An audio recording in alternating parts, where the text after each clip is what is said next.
Hi, welcome to another 5 Minutes with Mark. We're going to continue in chapter 8, the verses 1 to 10. In those days, when there was again a great crowd without anything to eat, he called his disciples and said to them, I have compassion for the crowd, because they've been with me now for 3 days and have nothing to eat. If I send them away hungry to their homes, they will faint on the way. And some of them have come from a great distance. His disciples replied, How can one feed these people with bread here in the desert? He asked them, How many loaves do you have? They said 7. Then he ordered the crowd to sit down on the ground, and he took the 7 loaves. And after giving thanks, he broke them and gave them to his disciples to distribute. And they distributed them to the crowd. Then he had also a few small fish, and after blessing them, he ordered that these too should be distributed. They ate and were filled, and they took up the broken pieces left over, 7 baskets full. Now there were about 4,000 people. And he sent them away. And immediately he got into the boat with his disciples and went to the district of Dalmanutha. So this is our second feeding miracle in the Gospel of Mark. One of the other Gospels also has 2. That would be the Gospel of Matthew. But Luke only has the feeding of the 5,000. And there's a couple of things about this that really leap out. The first is that we can assume that Jesus is still in Gentile territory.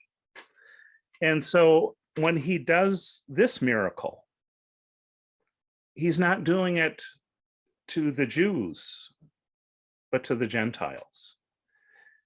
And it's just helping to expand his ministry, helping more people to see and to hear and to know about Jesus. And then there's I'm not sure if it's irony, I don't know really what to call it, but these disciples who earlier in Mark's gospel had seen Jesus feed 5,000 men with loaves and fishes are in the desert. They know they have food, 7 loaves, but they don't know how Jesus is going to feed the people. So it's as if they learn nothing from the first feeding. It's also possible, as the biblical commentator I read says, that maybe it's the same story told in 2 different ways. But either way, the disciples have no understanding that Jesus is able to do these things. And these are the people who should get it. They've been watching him. They've been seeing the healings. They've been seeing the driving out of the demons. They've been seeing all these things, but they have no understanding. And one of the things that was interesting as I read it, I thought to myself, and and where Mark says, and after giving thanks, he broke them and gave them. After giving thanks, he broke them and gave them to his disciples to distribute. That whole idea of giving thanks, as I was reading that, the words of institution were rolling around in my head. And actually, if you look at the Greek roots, the Greek root for giving thanks is Eucharista. It's Eucharist.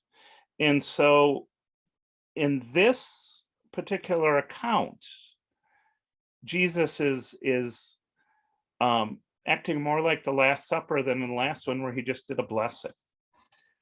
And so it's kind of interesting because, again, it to me, it sounds like the Last Supper. There was stuff left over. What's different about this account is Mark mentions that Jesus fed 4,000, not 4,000 men. So it was a smaller crowd. He did it because he had compassion.